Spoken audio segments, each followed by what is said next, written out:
Good morning from the United States. Good evening for folks in India. My name is Farrokh Mistree, and I'm delighted to be the moderator or to host a conversation with young Zoroastrian professionals on planning where to study. Our focus today is on providing information to parents and their children on how to go about selecting a place where they would like to study. This includes places in India, Australia, China, Hong Kong, Singapore, United States, Europe, North America, Canada, etc. So think about this as a general presentation for getting your child admitted to graduate school anywhere in the world. This is also relevant for people who are in high school and thinking about how to go about going to university. Today's talk is in a series. In August, we presented a webinar on applying to graduate school in the US and UK. This is a very important talk that's foundational to everything else that we do in the webinar series this year. Our panelists today are Ferzin Avari, Nazneen Mistry, Vispy Karkaria. Our synthesizer is Karishma Koka from the United Kingdom. And our dialogue initiatives today are Kerin Pithawalla and Zeann Pithawalla. To give you a feel for what we have planned for this year, our next webinar is on November the 27th, and it's getting the most from the college experience. So when our children go to college, whether it's graduate school or undergraduate school, what is the sort of things they need to do to get the most out of that experience? And so we're going to touch upon planning, networking, and how you sell yourself. On December the 18th, we have a World Zoroastrian Chamber of Commerce Spotlight together with the Zoroastrian Faculty Network Spotlight, and we're going to spotlight Percy Master and Zeann Pithawalla. Both of these are entrepreneurs, and they're luminaries in our community, and we will spotlight them to showcase them as role models for others to emulate. On January the 22nd, we are hosting a webinar on scholarships and funding for higher education. Neville Shah from Hong Kong, Ravi Shankar and Ryan Pereira from India, together with Farrokh Mistree, who is who has joined us today. We'll be talking about how to go about getting scholarships and funding for higher education. On February the 26th, we're going to get back to the college experience. So we've talked about how to apply for universities. We will have talked about which university to pick, how to find a university, how to get the most from the college experience. And on February the 26th, we're going to focus on I'm sorry, this is the wrong one here. On March 26th, we're going to be focusing on being happy as a Zoroastrian graduate student away from home. And then we have another spotlight on April the 30th, where we highlight luminaries like Porus Balsara and Dariush Mehta in terms of the creation of intellectual wealth. Today, after I've done my opening, we'll have three panelists. Each will introduce themselves for 2 minutes. They will give a commentary about on the topic, and then Karishma will come along and emphasize what has taken place, and we will have a dialogue and some closing remarks. So what are we about? The World Zarathustra Chamber of Commerce, in partnership with the Zarathustra faculty and academia, envision empowering Zarathustra students to learn how to create economic, social, and intellectual value. The mission of the Zoroastrian Faculty Network is limited. We want to facilitate Zarathustra youth through higher and specialized education to pursue careers in industry, government, academia as business entrepreneurs, social entrepreneurs, and knowledge entrepreneurs. The ZFN webinars are conversations. We want to have conversations to help Zarathustra youth with support from their parents to attain higher and specialized education. This is extremely important. What we are focusing on are conversations. This initiative is supported by the R.D. Setna Scholarship Funds and the World Zoroastrian Chamber of Commerce ZF Fund.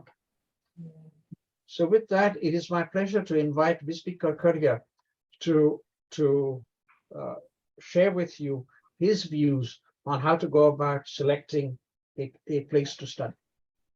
Vispy, the mic Thank, is yours. thank you very much for this opportunity. Hi everyone, I am Vispy Karkaria and currently I am pursuing my PhD in mechanical engineering at Northwestern University. I am currently a research scholar working in the field of design and AI, and my passion is to create knowledge and to invest in my community for its growth. You can contact me on my email ID or LinkedIn. I'm available on both whenever you have any questions or if you want to talk about something. Next slide, please. Now, uh, my motto is to excel in what you like. Uh, so I'll explain it how this is my motto. First, starting with my academic journey, my parents and my grandparents have played a key role in my success, and they've encouraged me to do whatever I want and supported me in my dreams. My grandfather, particularly, was a priest, and he also made me a dastur, and the lessons that I learned while having my Nawar ceremony played an important role in my life. And during my education, as the practice of a priest is systematic, uh, I had a clear goal of what I want to do before I started my undergrad. I knew that I wanted to pursue a PhD in technology, and that's why I worked smart and hard. Smart in a way that I made some goals during my undergrad. So that means that I want to pursue a PhD in a higher, uh, in a good university abroad. So I started making networks and all, and I started working hard. My motivation throughout my academic journey was to create knowledge, sometimes in some fields which were important, and also in the domain of design and artificial intelligence, which is close to my heart. So, one thing is really important, which I realize is motivation is important to drive you through your journey. And my influencers were my parents. Of course, I told about them, my parents and my grandparents, my professors, uh, particularly Professor Farrokh Mistree, Professor Janet Allen, my own advisor in Northwestern, Professor Wei. They have mentored and supported me so much that I'm here at this moment. Industry leaders as well. My internship experiences in Tata Research, Force Marshall have played a key role for me to understand the importance of the research that I do and how it is contributing to the world. My classmates, over here, I would like to emphasize that you become what you are surrounded with. So you should select your friends critically. My friends were motivated and they supported me at each and every step of my life. And I really thank them for my success as well. And along with that, I'm mentoring two students right now for applying to undergrad school, and along with that, how to do research. And one thing I realized that by mentoring, you don't only impart knowledge to them, you learn from them as well. This is a two-way communication in which I felt if somebody continuously asks you some question, you also think about yourself and you improve. So if you get a chance of being a mentor as well to somebody, take that seriously and take that chance. That will help you to develop by yourself. Now, lessons learned from academic journey. As I told you, I wanted to apply for a PhD in a good university. So I started making networks. Networks play a key role in anybody's success, and they can help you to bridge the gap of uh, one point to another. In my case, I made networks. This helped me to get internships in University of Oklahoma and RWTH Aachen, which were not in my reach at all. And in that way, it helped me to get a admit at Northwestern University. Second thing is something which I got from my Priestley studies is listen, reflect, and then act from our gathas. So throughout my undergrad, I used to listen to people, take their guidance and suggestions, and then think critically. It's not only one way process in which you're listening and blindly doing something. You should think critically whether that advice or that suggestion is good for you or not. And if you think it is good, you should immediately start acting for it. And think deeply and learn the skill of self learning. Now, this is also an important part which everybody should remember. During your schools and junior colleges in India or senior or high school, um, things are taught to you. But once you get on a higher stage of graduate studies or even in life, there are very few people who are going to teach you and at that stage the skill of self learning will become important, and if you have the skill of self learning, you will excel in life.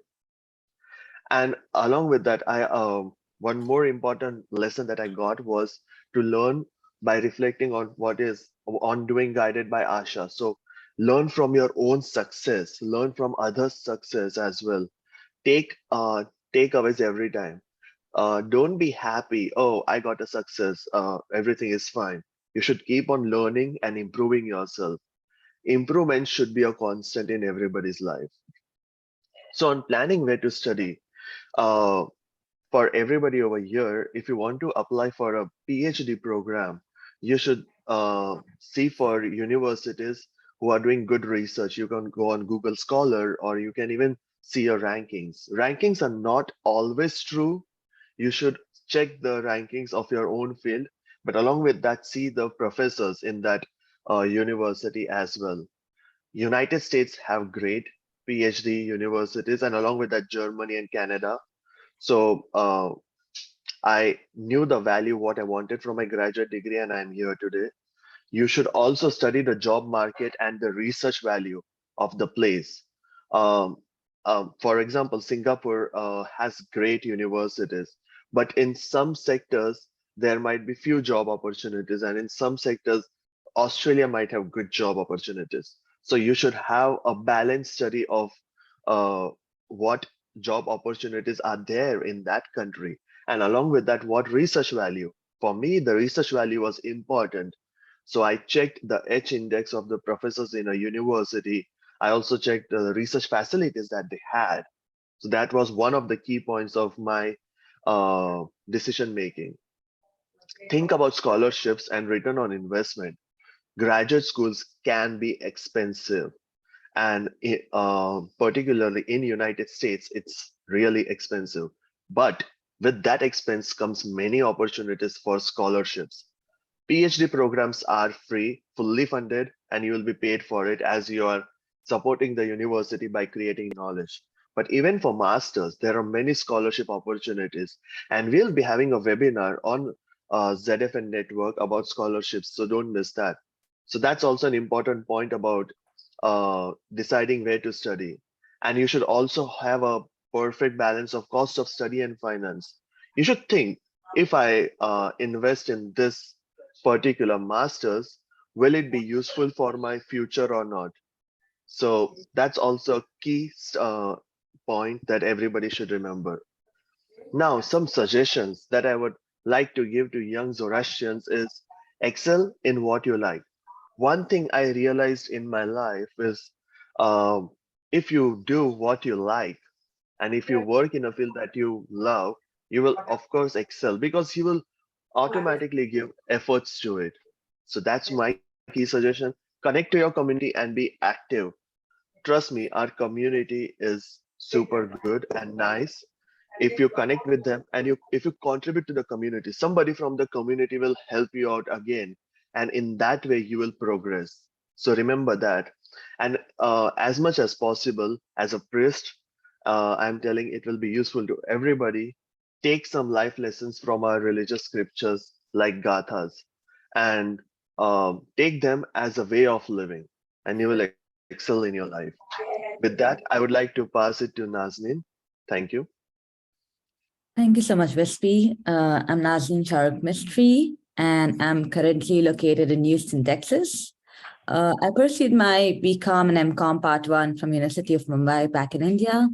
And then later on, I did my Master's of Financial Analysis from Rutgers University, the State University of New Jersey.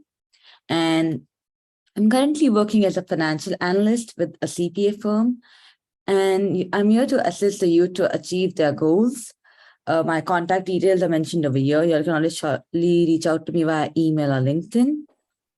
Next slide, please. So I'm going to talk about, you can trust yourself that you can do it and go for it while you are planning on where to study. In my academic journey, I belong to a family where education and career hold high values, and my parents have been a major pillar to my success. Since I was in school, I loved maths and I wanted to pursue commerce and understand accounting and finance. And that's the reason why I chose to study finance later on, going further ahead. My motivation to do a graduate degree was to build a good base and then for my career and excel in it. And my influencers have always been my parents, my professors, and my peers. From lessons from academic journey, I would mention I should go ahead and select a program which has a lot of scope. So then going further ahead, if you want to switch internally, like when I selected finance, I got a lot of options to have my career in, like stocks, investments, financial accounting. There are different opportunities that open up. So do go in for a program where you get a lot of scope ahead. So if you think that you're not so good in one sector, you can go for the other one. Then I would also say prepare yourself for whatever comes your way. For example, like when I came to US to study, I had to understand how to code. Like we had coding subjects in our courses, which we have not studied earlier. So you should actually prepare yourself well when you're researching about what you're going to study. And that's going to help you guys understand where you should go about going for your higher education as well. Then check out for scope for internships in your programs. In the US, at least, I know that once you complete 6 months, you can go and apply for an internship that's on CPT. And once you're done with the CPT, you can basically continue, but you cannot work for more than 12 months on CPT because then it'll start counting towards your OPT. That's the optional practical training period. That is after you graduate from your study, from your course. It's 1 year of work experience that you can take, but that gets counted then. So you should be particular about that. Then the study patterns in India are also different from what it is, at least in the US. That's what I know. Like, for example, if you have to so you have to go, in India, we basically are taught everything in class. But in the US, you have to study everything by yourself, understand it, and go and discuss about it and try to understand it more in detail. So the study patterns are different, but I think so for sure, with time, easily you'll be able to adjust to it. On planning where to study, I will study your online research of the programs available abroad and check out for all your entrance requirements, all the requirements that are there with the colleges, your bachelor's, what do they accept in your bachelor's to be in, and also look out for and wait for your admissions as per your choice. Don't rush. Apply to as many colleges that you can. Do your research well, because nowadays everything is available online. Even when you're doing your research, look out for programs that give you the subjects that you want to study about. Most of the colleges in the US do not have the same course material like how it's back in India. Everyone has their own specifications, so look out for that while applying. And also timely apply for scholarships. Even if you are basically yet planning on which college you're going to study, look out for scholarship opportunities outside your college area as well, so that you can have everything prepared by the time your application is in. For issues for young Zoroastrians, I would say, in the context of journey and career, I would recommend people to go in for a STEM program, because that gives you so after your 1 year of OPT, it gives you an extension of 2 years to work in the US. So it gives you 3 chances to apply for your work visa over here. So you get 3 years to work over here. And also look at the return on investment from the programs, and also the adapting to different circumstances such as climatic changes, culture, food. It's going to take a lot. You're going to be able to, in the beginning, you're going to have difficulties, but then going further ahead, you're just going to adjust to it, and don't worry, everything's going to be fine. And I also want to say, studying abroad is the most effective way of changing the way you view the world, because you're in a different country, you are with different people around you. So automatically, you'll also of course, with the people around you, with the surroundings, with the environment, even you might find a huge change in your life. So yeah, and next is going to be Ferzin, and she's going to be talking about find your tribe and build your support. Thanks, Nazneen. I'm Ferzin Avari. I am from Atlanta, Georgia. I got my bachelor's degree in psychology from the University of Georgia. I then went on to get my master's of arts in science education from Kennesaw State University. Currently, I work as a virtual school teacher and a beta club sponsor at Georgia Connections Academy.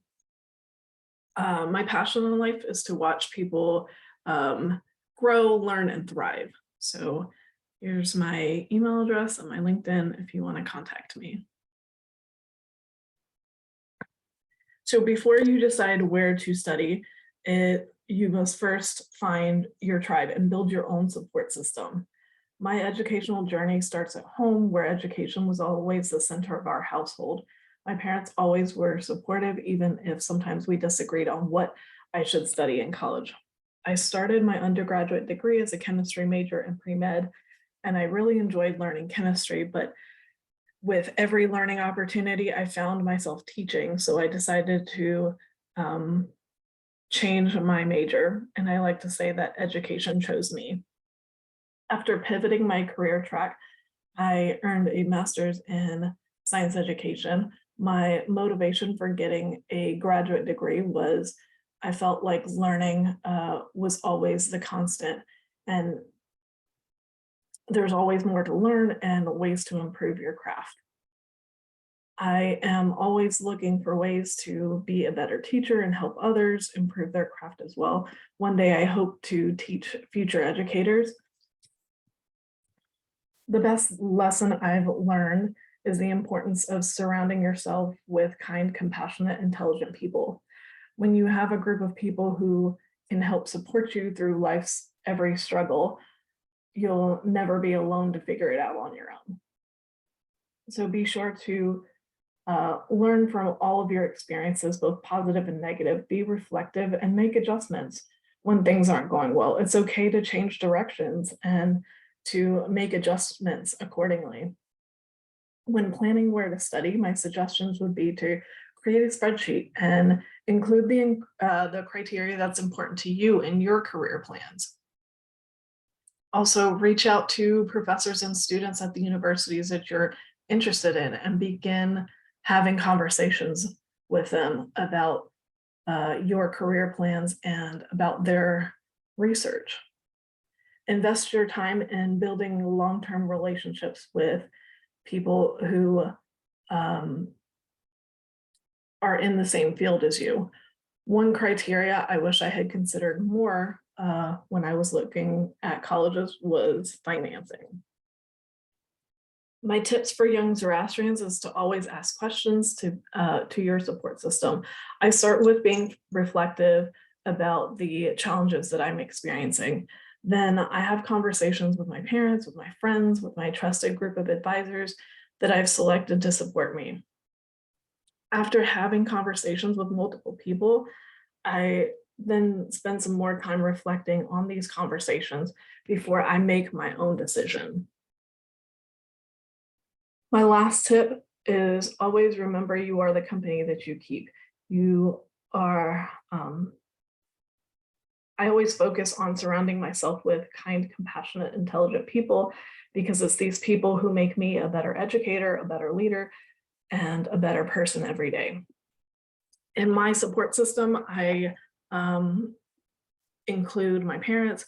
My mom's always been really helpful to talk to with any questions or concerns that I have. My friends from college all have a master's degree or a PhD, and so they're really helpful in helping me think through my next career step or just life in general.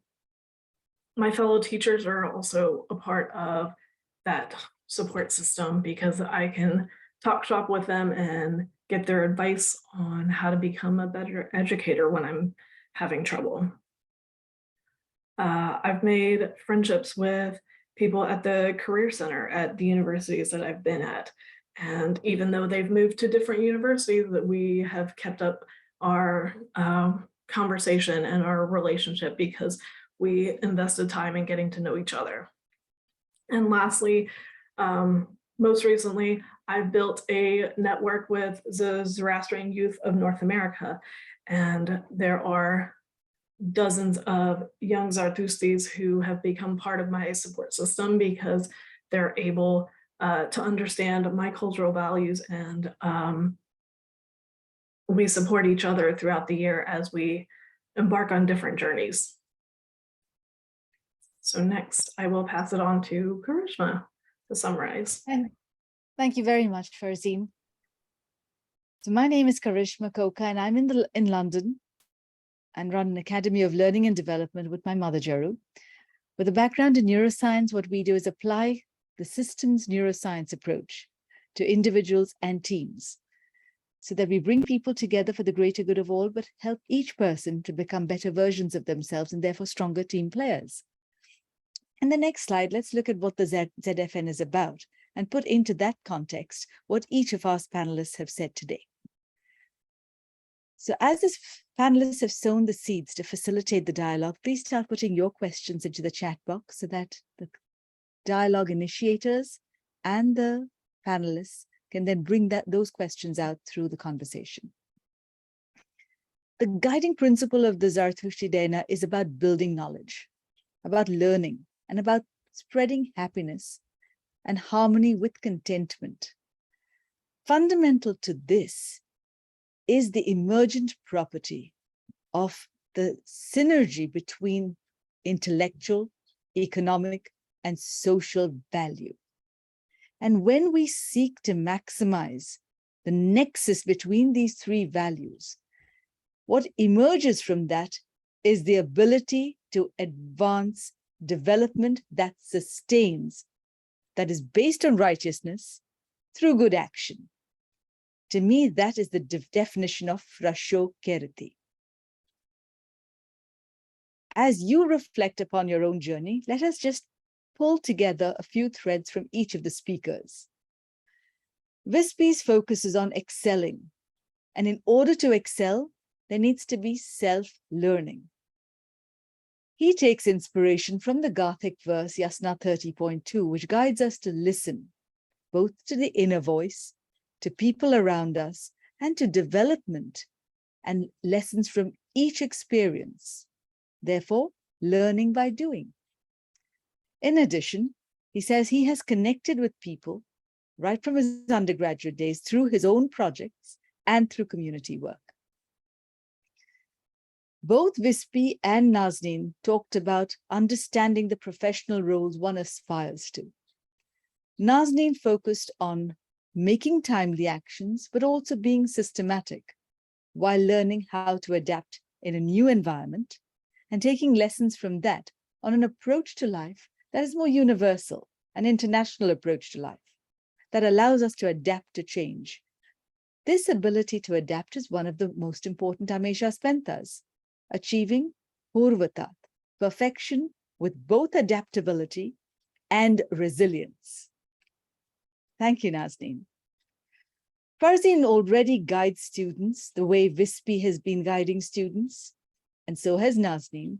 And through that ability to guide younger people who are willing to learn, increases not just the ability to find one's tribe, but focus on one of the Gothic verses, 51.5, which says, ask the right questions, so that based on Asha, we can develop what is good for the community.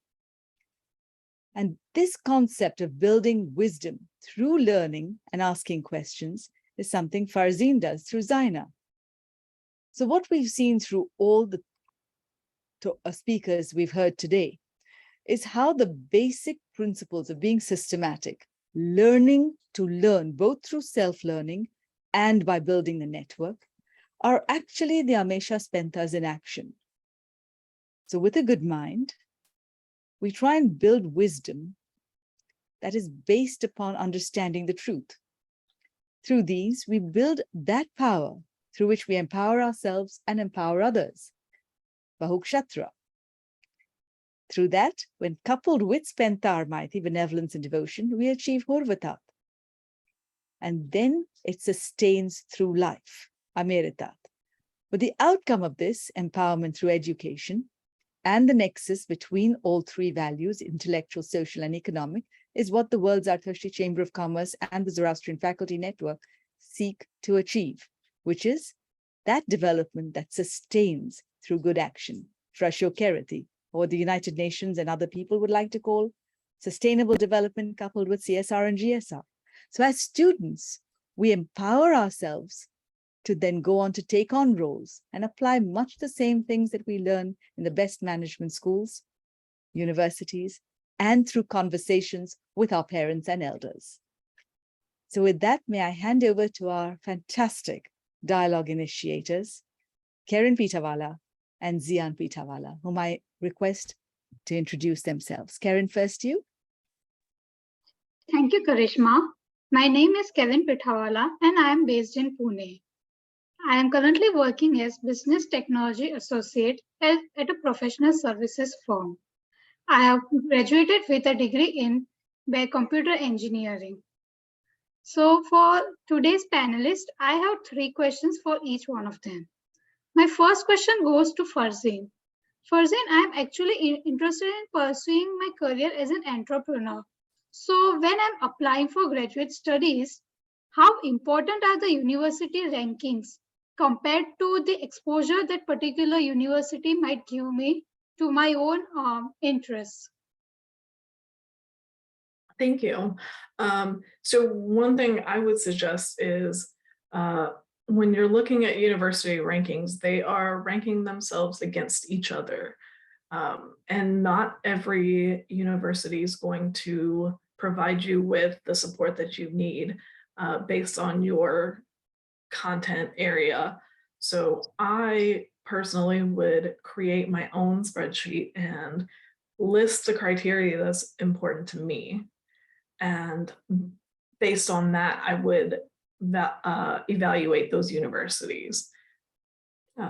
While the university rankings can give you an overall picture of the quality of education, it may not be that they have a very strong program in the area that you're interested in. So just keep that in mind when looking at different statistics.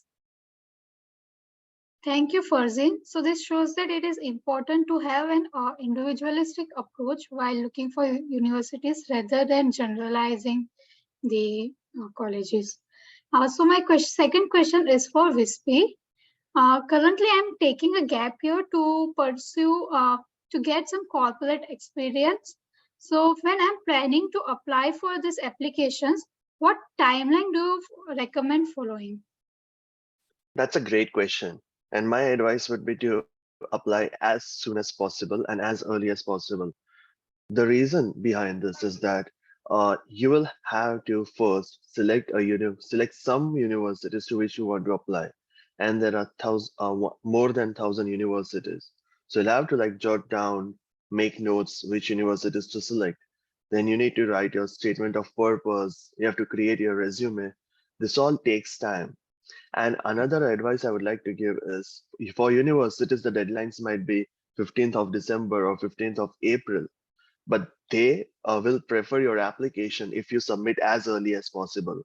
The universities have rolling admission processes. So if the deadline is December and you apply in October or September or November, you will get an advantage. So my advice would be to start as early as possible. Thank you. Thank you, Vispy. So the third question is for Nazneen. Nazneen, you pursued your undergraduate degree in commerce. Then how could you finally finalize your program for your master's in US? Hi, Karen. Thank you for the question. It's a really good one. So basically, when I was pursuing my bachelor's, I did do an internship for a mutual fund-based company, which gave me a very broad perspective of how finance is. And at that point of time, I realized that I really like it. I really want to pursue my studies further ahead in it. So, yeah. Thank you, Nazneen. I would like Zeann to ask his questions to the panelists. Hi everyone, I am Zeann Pithawalla and I'm studying biochemistry from the University of Delhi and data science and programming from IIT Madras. And I'm interested in pursuing a PhD in computational biology. And currently I'm applying for graduate programs in the US and UK.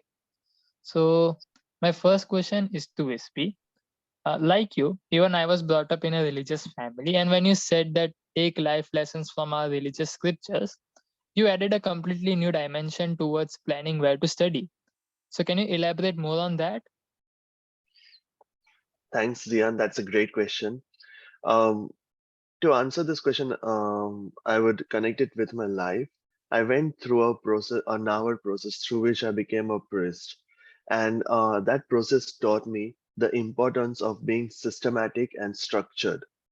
And the same principles I then applied to my life. I was systematic in my application processes during my undergrad. I had a clear vision of what to do. I also followed our Gatha's principles like listen, reflect, and then act. So in that way, I incorporated our religious scriptures lessons in my life. Thank you. Thank you so much.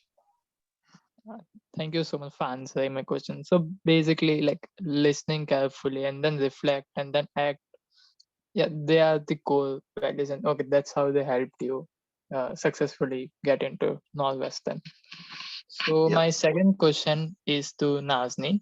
So every place has its own climate in terms of people, perspective, weather, food. How can we go about adapting towards different conditions? From my personal experience, since I was earlier based in New Jersey, it was extremely cold. The only thing is that you need to have the right equipment, the right clothing for yourself. For the winters, you should have a good jackets, you should have your thermals with you, prepare yourself well in advance for the cold. And for other climates, like currently I'm in Houston, it's extremely hot. So, but being frank, most of the times you are in an air-conditioned room, and you're not always in the sun out there on the field. So it does not affect you so much, but with time, you'll automatically adjust to it. It's going to take small steps, basically. When you're here, like, for example, the food, it's going to be different. With time, you'll build your taste. With time, you will like start adapting to the climatic changes as well. And I think so. It's like once you're here, like automatically, with time, you'll be fine. So you just don't have to worry about that. Just trust yourself about it and go for it. Do not think that, if I'm going in a very cold condition, how I'm going to survive. There are so many people who live in that place as well. They're surviving. So even you will be able to. So, yeah. Oh, sorry, I just lost my intent for a second. Can you repeat like last one sentence? Sure. So what I'm saying is that there are so many people also over there. So like automatically with time, you'll adjust to it. And don't think about it that should I apply to this place since it's very cold or it's very warm or humid. Do not have so many restrictions because you're going to there to basically study what you want to pursue ahead in your career, what you want to understand in detail. So you should these small things will affect, of course, for sure. But with time, you'll adjust with it. Just prepare yourself well. That's it. Oh, okay, got it. So like having the right clothing, thermal food, and Yeah. of course the time, like you should give yourself time to adapt with the new Absolutely. environment. With time you will, because see, if you're coming in fall, it's like it's not extremely warm, it's not extremely cold. So slowly and steadily, once the temperature starts reducing, like for example, in cold regions, you'll just adapt to it simultaneously. Yeah, noted. Thank you so much. And my last question would be to Ferzin. So I connected remotely and was mentored by several distinguished people of the ZFN and other research labs in the US and UK. So how is building your own network in person in the US or UK different from connecting with people remotely? I wouldn't say that it's necessarily different because the criteria that I always look for to build a network are these people kind? Are they compassionate? Are they intelligent? I like to surround myself with kind, compassionate, and intelligent people because they bring value to my life. I'll give you an example. when we were starting Zyna, I started to get to know Zoroastrian youth from all across North America. And I learned a lot of new things.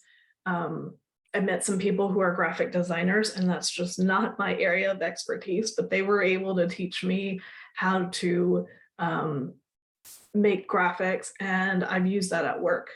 I've met a lot of people who are studying in the various sciences, and I've gotten a chance to bring them to my classroom and share their experience with my students because they're doing cool research in their own fields. So for me, what I am particularly looking for in building my network is, do these people bring value to my life? And how can we support each other as we move forward? So when we are having conversations at Zyna, if I see an opportunity where I can help support them, I'll definitely reach out and talk to them about that. But if they're doing cool things, it could be as simple as bringing them to my Zoom room and inviting them to my classroom and having them share their experiences for my students. So my students gain that value as well. Okay, yeah, so that makes sense. Like networking with people who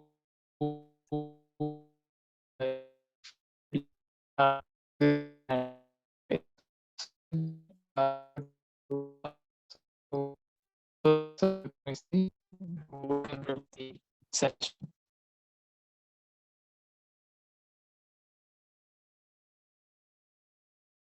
Thank you, Zeann, and thank you, Kerin. Thank you, Nazneen. Thank you, Ferzin. Thank you, Vispy, for your contribution today. We've now come to the stage where we start the conversation. So I invite people to say to turn on their mics and comment on what they've heard, add value to what they've heard, ask questions, answer questions, start discussions. So the mic is yours.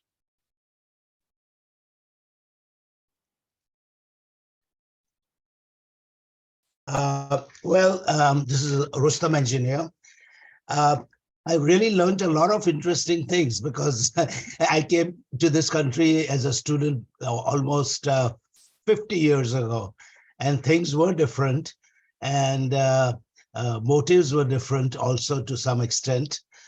And the interesting thing that I heard from Vispy Karkaria was really struck me is select friends intelligently. Nobody really emphasizes how important it is, because when you find people to work with who have the same ambitions, the same type of objectives in life, and it really helps you in pursuing your objective. Otherwise, you can get distracted. You can otherwise end up getting confused or going in the wrong direction. So I really appreciate Vispy's comments, and Ferzin, of course, also supported the same point. And very grateful to all of you for sharing your experiences. Thank you. Thank you. Percy, Hillel, Horace. Yeah, I've got a few comments, but a lot of other things that I think we should discuss since we've got a very select group here. The content was excellent, and the presentations have become very polished. You can see the change from previous discussions. So that's very, very positive. As far as selecting colleges, everyone mentioned to some extent that think about costs and think about scholarships. And in my case, I had admission into 4 or 5 universities, and the one that gave me an assistantship was the one I selected. So that was the driving force, but keeping that in mind, we have a ZF scholar program where we are offering $30,000. We haven't had a single applicant. Okay. So we've tried social media, we've tried press, Indian press. I would like, it's open to everyone, including Zaina. And, you know, if people talk about cost, but we haven't had a single applicant. So we're doing something wrong. And entrepreneurship major is very general. It applies to manufacturing, it applies to sales and marketing, it applies to almost every area of general management. So there shouldn't be any, you know, reason why people shouldn't be applying. So it's something for us to think about. And today on talk, we don't have a single new student, you know, attending. We've got, yes, sir. Yeah. Porous data bomb, the other point that I would like to mention is that we're using those three, creating three values, overlapping values. And we've sort of started off by putting W's at CC in the middle. Then we started, used entrepreneurship in the middle. Now we've got ZFN in the middle. So I think the focus is getting lost. And what I would suggest is we put sustainable development in that center portion, because that applies to everything. You know, whether it's ZFN, we want it to be sustainable. If it's entrepreneurship, we want it to be sustainable. If it's studies. So it's just a suggestion that we maybe make our message more consistent in that regard, you know. So those are the 2 or 3 points that I wanted to make, and certainly we can discuss it further, you know. Oh, and one more, that April 30th is a definite conflict with Ferzin AGM. So we got a lot of time. If we could consider moving it one week forward, that would be of help. Yeah, I mean, let me also say a few words. I think Vispy's emphasis on religion was so very important, because in Zoroastrianism, you know, the religion teaches you to educate yourself and be more entrepreneurship and things like that. So that was a very good point. And I think everybody should take a note of it, that following the principles of our religion is extremely important. Of course, as we all know, that education is the most powerful weapon that you can have to change the world. So one must be very careful how you do your studies. Also, I've seen that there was a gender inequality in the 3 panelists, in the sense that there were 2 girls and 1 boy. So it comes to the emphasis that, you know, you educate a boy and you educate the individual. But if you educate a girl, you educate the entire community, because they grow up, they become mothers, and then they educate their children. So it's so very important that our girls get educated more and more and come up in their life as far as possible, because that is the key to the success of our community. So keep up that good work, I think. And also, you know, education is such a thing which doesn't end. It is an ongoing process, and whether you are old or young, education keeps on going. So actually education starts when you are born and it continues till you die. So education is an extremely important thing which everyone must realize and continue doing that. And always also remember that, you know, you are always a student, you know, you are never a master. So because you have to continue your studies and look forward and do better things in life. And I'm sure that these 3 panelists who are here today had that in mind. I wish you all the best. Continue your education. And I hope that more and more youngsters can join. As Adel said, there are hardly any youngsters taking part. However much we try to get youngsters in our fold, we are not succeeding. So let us have newer ways of attracting the youth, which probably you all can tell us how to do it, because you know the pulse of the people, you know. So thank you very much. It was a very enlightening webinar, and all the very best to all of you. Go ahead, Farrokh. I have seen these webinars earlier and the repeats also. What I would suggest is that if we are to repeat a webinar, you look at the questions which are asked in the first session and try to address them, even though the students may not at this point of time raise those issues and questions. In that way, you can educate the new people who join our webinars and get some more knowledge about how things work out on different subjects that we are doing. That's my suggestion. Thank you. Who's next? Param, Porus? Okay, I'll go next.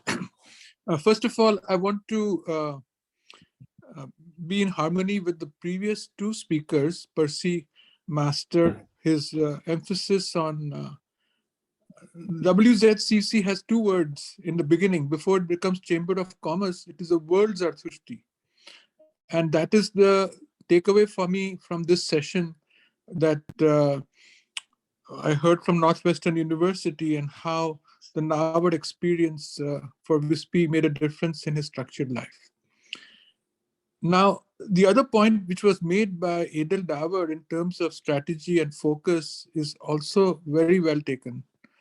I think in messaging, we have to be consistent. We have to be carefully thinking what is the message and then be consistent with it. If we keep changing the message, it confuses the audience.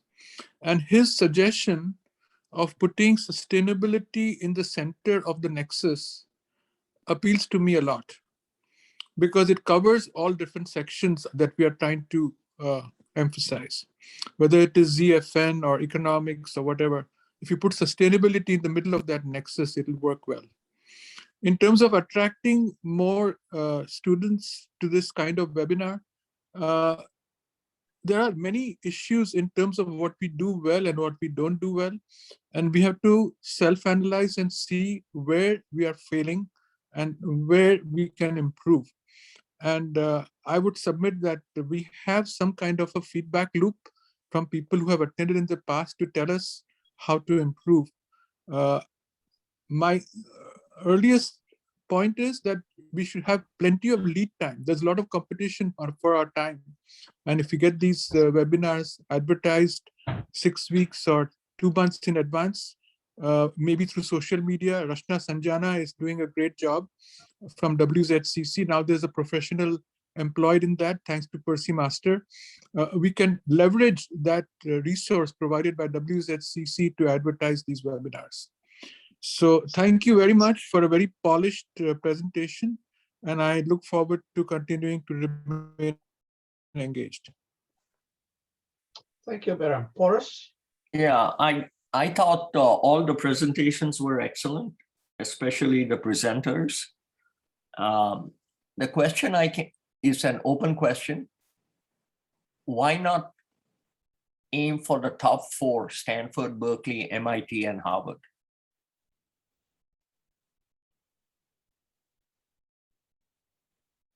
I don't understand your question. Aim for what? For students? Admissions. All right. Any comments, any answers? Perhaps Farrokh Mistree can answer that.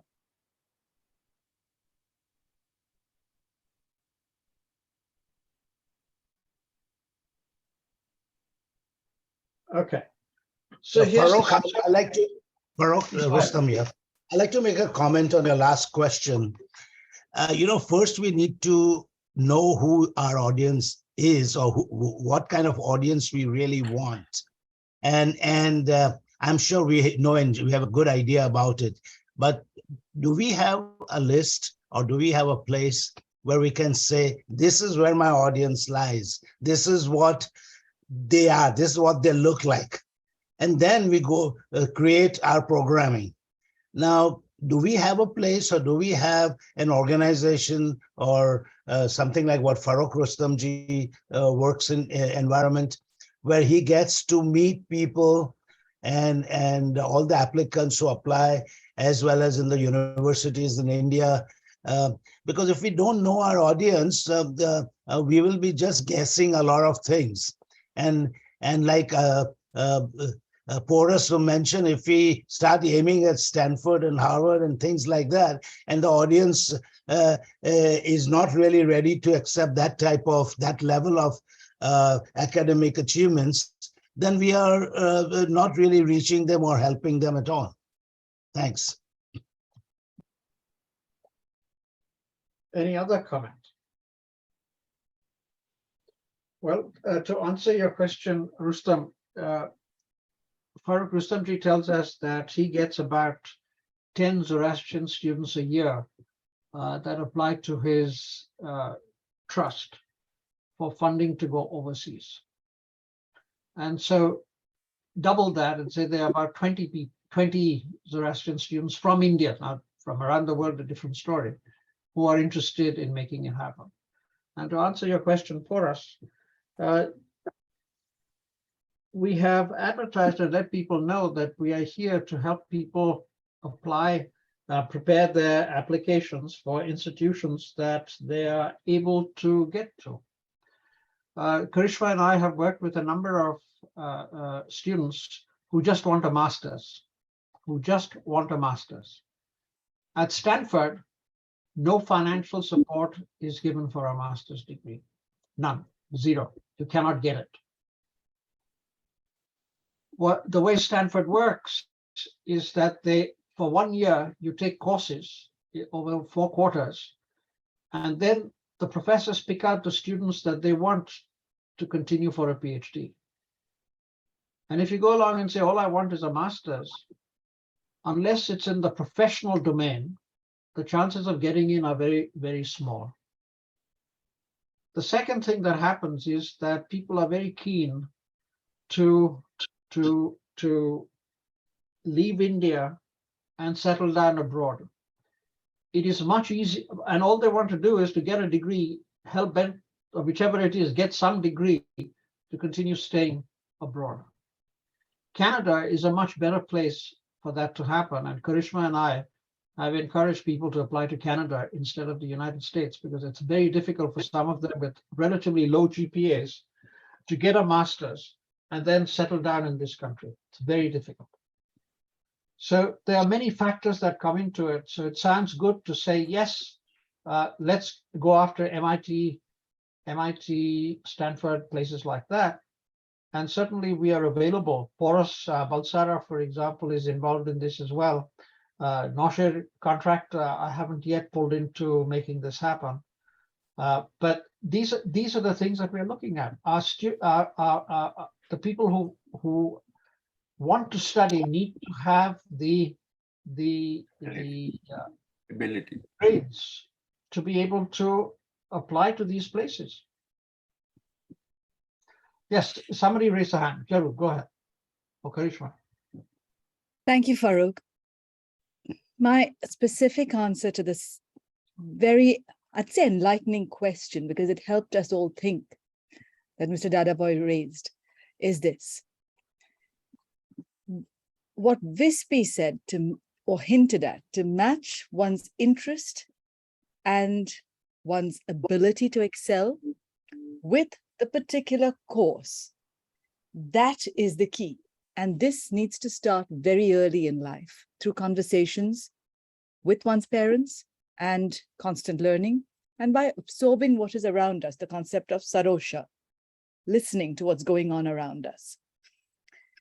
Now, in order for that to work, to me, it doesn't matter where the university is. There are excellent places in India. There's the IITs, the Tata Institute of Fundamental Research, the IISc. There are wonderful places in every country. Together with matching one's skill, one's interest, one's finances, and the university is also what all three of our panelists touched upon today in some way or the other, is where does the student want to settle? Where do they want to build the network in which they add value? So since today's Cyrus Day, Kurush Day, I probably want to just highlight the fact that when we empower other people to develop their skills, as Cyrus is supposedly historically meant to do, and as people around the world give credit to Cyrus for, that is when we discover how best where best we can add value. So that to me is a more holistic approach rather than just targeting a university specifically to gain a degree from a university. I just want to add to what Farrokh Mistree said about Canada. So those who want to just come to North America and settle down in North America, I would also support the view that Canada is a better place to migrate to. Canada is hungry for young people. They have an age limit, but if you are within that age limit, they will accept you with open arms. Additionally, the social floor is much wider. The Canadians don't have to worry about health insurance. It is covered. It's a huge sword of Damocles hanging on the heads of people in the United States who don't have health insurance. Also, we have very good Zoroastrian networks in Canada who can help young Zoroastrians settle down in Canada. So I'm all for it. There are good universities in Canada, in Vancouver, in Toronto. Some of them also provide free tuition, PhD programs. You can get free tuition. And I would underline that. So those who want to come to the US, if you can make the cut, if you have the ability, if you have the proper scores in your undergrad in India or elsewhere, certainly come to US, but do consider Canada. Thanks. Any other comments? I have a question, Farrokh. Certainly. Yeah. Yes. I want to ask Percy and Adel, how much of what you see today in the student world is what you look for when you employ people? So when students are seeking employment, what are you looking for from what you've heard today? Adel first.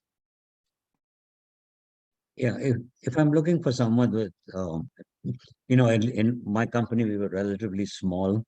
So we always were looking for people who had at least 3 years of experience.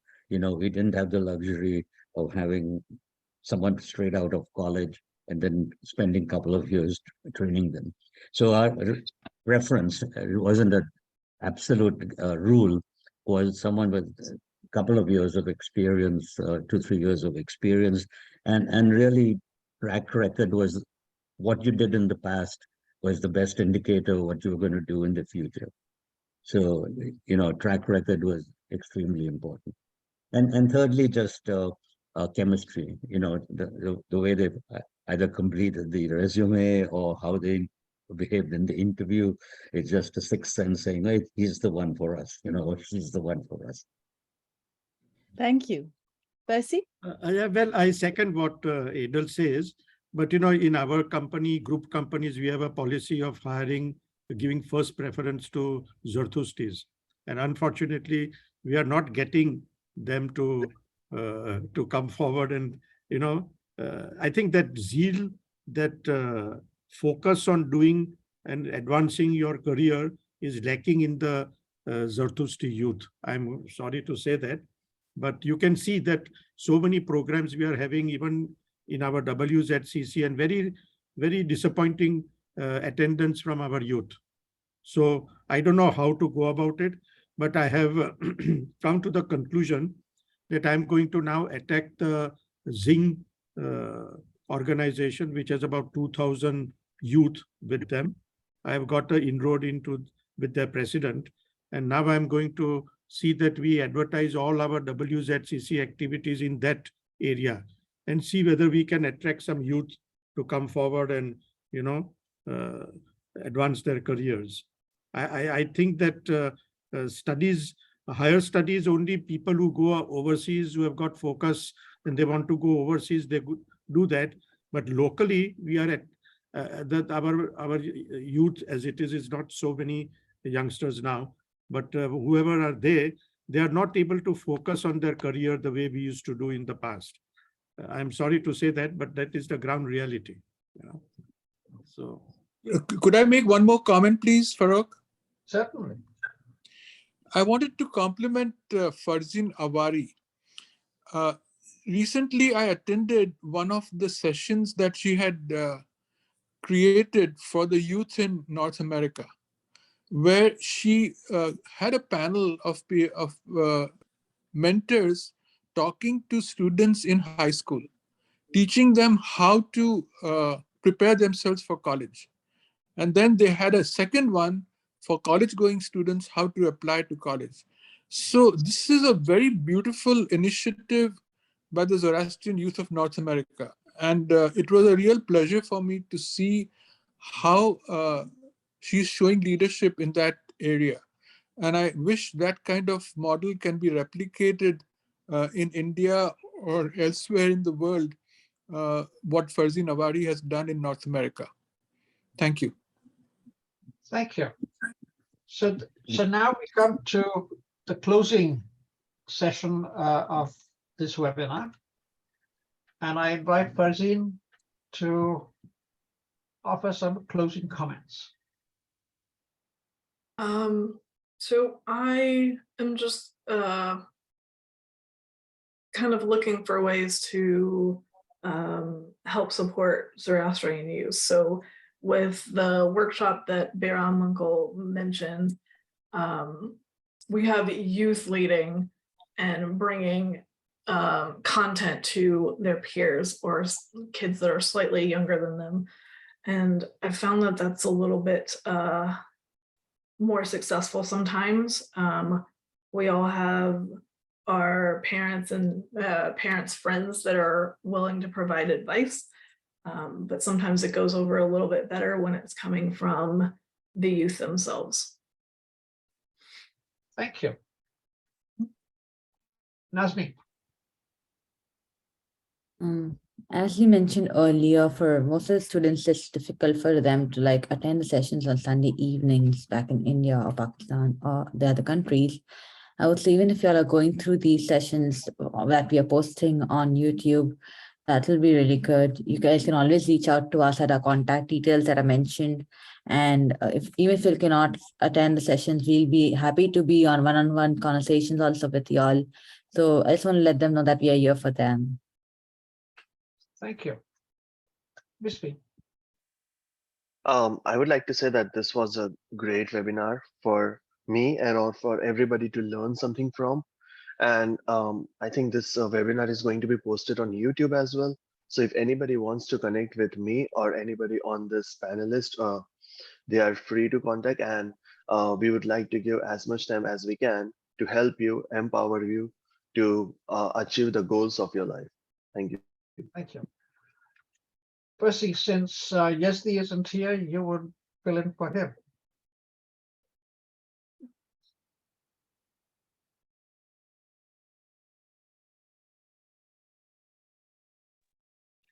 Hello. The webinar has been very professionally done. I think, as Adel said, you can see the improvement in the way the participants have put forward their case. And I think if we can attract more youngsters to do the same thing, it would be very, very beneficial.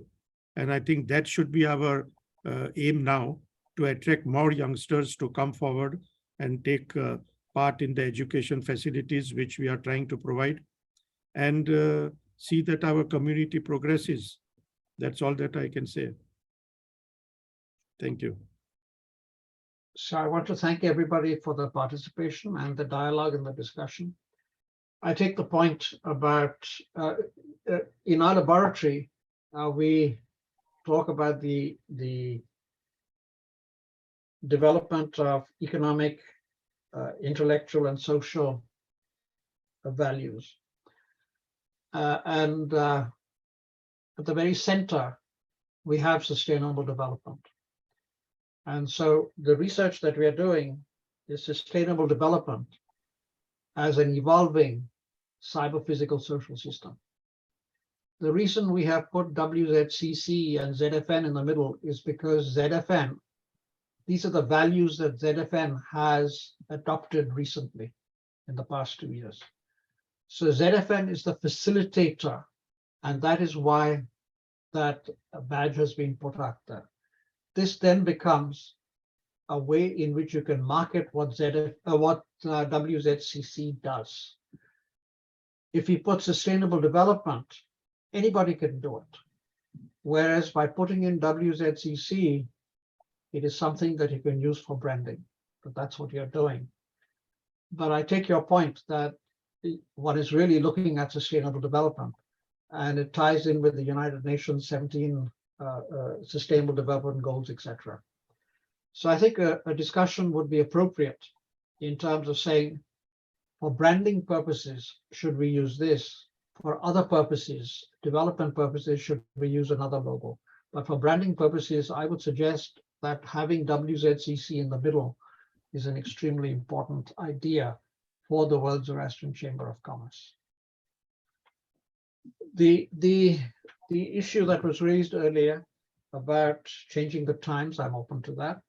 And I will start a dialogue on it to see what times would be appropriate, to see if we can change the time that has taken place. Having said that, it is conceivable that perhaps we do not need any more of these webinars. Perhaps that may be the case, or it may be that these webinars are taken over by Zaina or something along those lines to make it happen. I think this is worth thinking about. On the last point, the last thing I want to end with is that what we've seen here is Vispy, who used to be a dialogue initiator, is now a panelist. He started as a student, just listening to these things. He then became a dialogue initiator, and now he's a panelist. And we have two others who are dialogue initiators, and it is my expectation that in a short while, both of them will be panelists and will be able to answer and contribute to this webinar series and provide leadership, just like Ferzin has done.